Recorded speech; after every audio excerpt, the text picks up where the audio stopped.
Hello friends, welcome back to my channel AG education bank. आज का हमारा topic है where do all teachers go. तो चलिए सबसे पहले हम आपको बता दें कि ब्लैक बोर्ड फिलिंग कैसे करते हैं। जब हम टीचिंग के लिए जाते हैं तो वहाँ पे हमें ब्लैक बोर्ड पे पढ़ाना होता है बच्चों को लेसन प्लान के अकॉर्डिंग। तो हम वहाँ पे कैसे अपना प्लान शो करते हैं ये हम आपको बताते हैं। तो चलिए सबसे पहले ब्लैक बोर्ड के मिडिल साइड में सबसे पहले अपना सब्जेक्ट डालेंगे। इसके बाद सब सब्जेक्ट पोएट्री टॉपिक डाल करके इतना स्पेस छोड़ देंगे। जो हमारा टॉपिक है वो अभी नहीं डालेंगे। Class, period and duration fill कर लेंगे, डेट डाल देंगे। इसके बाद ये वाला जो टॉपिक है ये हमें कब डालना है ये हम आपको वीडियो में आगे बताएंगे। तो चलिए इसके आगे स्टार्ट करते हैं जनरल एम्स से। गाइज ये जनरल एम्स जो होते हैं वो हमारे सब्जेक्ट से रिलेटेड होते हैं, बट हमें ये लेसन प्लान को टीचिंग करते टाइम बताने नहीं होते हैं, ये सिर्फ अपने प्लान में लिखने होते हैं यहाँ पे। तो देखिए इसमें हमने 5 पॉइंट लिखे हुए हैं कि हमें किसी सब्जेक्ट को पढ़ने से क्या क्या नॉलेज होता है। ये 5 पॉइंट लिखे हैं इसमें। इसके बाद आते हैं स्पेसिफिक एम। स्पेसिफिक एम हमने यहाँ पे 3 लिखे हैं। ये जो होते हैं वो हमारे टॉपिक से रिलेटेड होते हैं। उस पोयम को पढ़ने के बाद हमने उसमें से क्या सीखा, जैसे कि word, figure of speech, rhyme पढ़ी कैसे जाती है, रिदम, इसके बारे में और सेंट्रल आइडिया के बारे में हमने सीखा। तो ये होता है स्पेसिफिक एम। इससे रिलेटेड 3 या 4 पॉइंट आप लिख सकते हैं।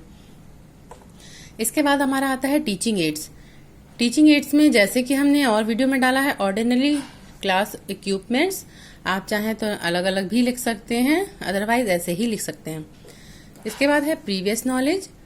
The student have already read several poem and are able to understand simple English. Next है इंट्रोडक्शन, यानी कि इंट्रोडक्टरी क्वेश्चंस। तो देखिए इसमें इंट्रोडक्टरी क्वेश्चन हमने यहाँ पे 4 लिखे हुए हैं। यहाँ पे हमारे 5 जो है क्वेश्चन बन नहीं पाए थे, तो इसमें हमने 4 ही क्वेश्चन लिखे हैं। अगर आपके 5 बन जाते हैं तो बहुत ही अच्छी बात है। देखिए इसमें पहला हमारा क्वेश्चन है व्हाट डू यू से योर मॉर्निंग फूड। तो बच्चे आंसर देंगे ब्रेकफास्ट।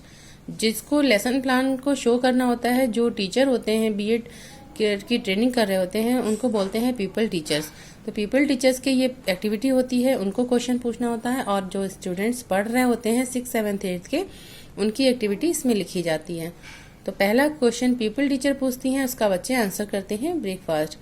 इसी ब्रेकफास्ट से सेकंड क्वेश्चन हमारा निकलेगा after breakfast where do you go daily. तो बच्चे आंसर करेंगे स्कूल। स्कूल से ही हमारा तीसरा क्वेश्चन निकलना चाहिए who teachers you in the school. तो बच्चे आंसर देंगे टीचर। तो इसी से हमारा 4th क्वेश्चन निकलेगा do you know about the poem where do all teachers go. फिर हमारा हो जाता है प्रॉब्लमेटिक क्वेश्चन। गाइस क्वेश्चन बनाते समय ये ध्यान रखिएगा कि ये जो क्वेश्चन और आंसर होते हैं ये एक दूसरे से रिलेटेड होते हैं। पहले क्वेश्चन के आंसर से दूसरा क्वेश्चन, और दूसरे क्वेश्चन के आंसर से तीसरा, और तीसरे के आंसर से चौथा क्वेश्चन। इसी तरीके से सारे क्वेश्चन निकलते हैं। ठीक है, नेक्स्ट हम आगे बढ़ते हैं statement of aim. Student today we shall read and understand the poem where do all teachers go. जब ये स्टेटमेंट पीपल टीचर्स बोल देती हैं, उसके बाद में हम अपना यहाँ पे टॉपिक मेंशन करके अंडरलाइन कर देते हैं। इसको आपको अंडरलाइन भी करना है। ठीक है, फिर इसके बाद स्टेटमेंट के बाद हमारा कॉलम बनता है प्रेजेंटेशन का। तो देखिए 2 पेजेस में आमने सामने हमने इस तरीके से कॉलम बना लिए हैं। तो पहला कॉलम है टीचिंग पॉइंट, सेकंड कॉलम है people teachers activity, third column है स्टूडेंट्स एक्टिविटी, फिर है teaching method and black board work. Guys इसमें ज़्यादा चेंज नहीं होता है, यहाँ पे पैराग्राफ चेंज हो जाता है। बाकी ये हेडिंग्स जो होती हैं जैसे हमने सभी लेसन प्लान्स में लिखी हैं वैसे ही डालनी है। Model reading, exposition of words, imitation reading and comprehensive question. जो हमारे पोइट्री के लेसन प्लान हैं उसके थोड़े से डिफरेंस होंगे जो हमारे प्रोज के लेसन प्लान हैं।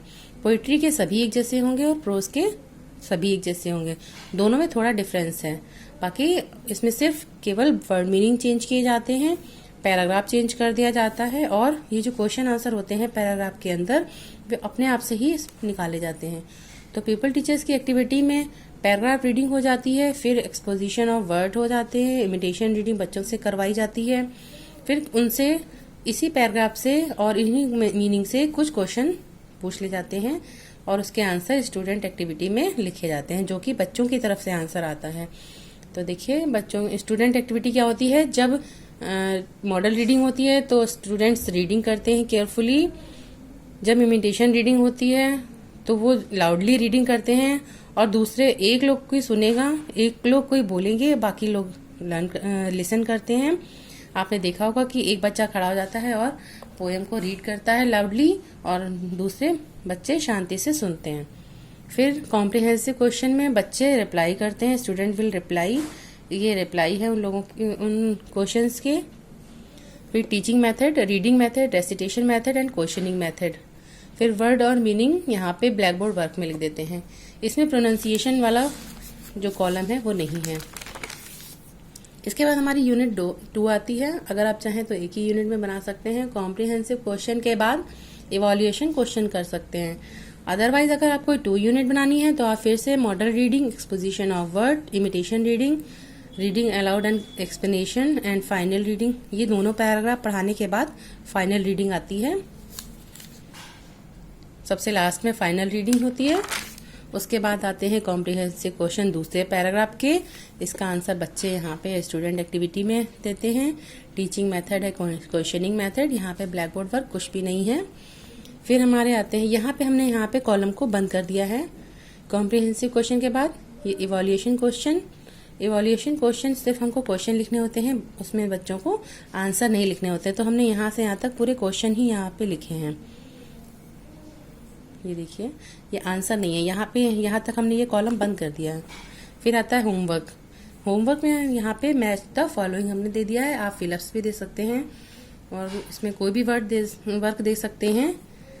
तो गाइज, जो आप टीचिंग के लिए जाएं तो जो अपना रोलिंग बोर्ड होता है उस पर ये होमवर्क मेंशन करके ले जाएं, ताकि आपको वहाँ टाइम वेस्ट ना करना पड़े, आपको बोर्ड पे लिख कर ना बताना पड़े। आप वहाँ पे उसे टांग दीजिए और बच्चों से बोल दीजिए कि आप अपना होमवर्क नोट कर लो। ओके फ्रेंड्स, ये रही हमारा लेसन प्लान। आप बताइएगा आपको ये कैसा लगा। अगर आपको ये अच्छा लगा हो तो प्लीज़ इसे लाइक शेयर करिएगा और मेरे चैनल को सब्सक्राइब करना मत भूलिएगा। बेल आइकन को भी दबा दीजिएगा। फ्रेंड्स, कमेंट करके आप बताइएगा कि ये कैसा लगा आपको। Okay friend, bye.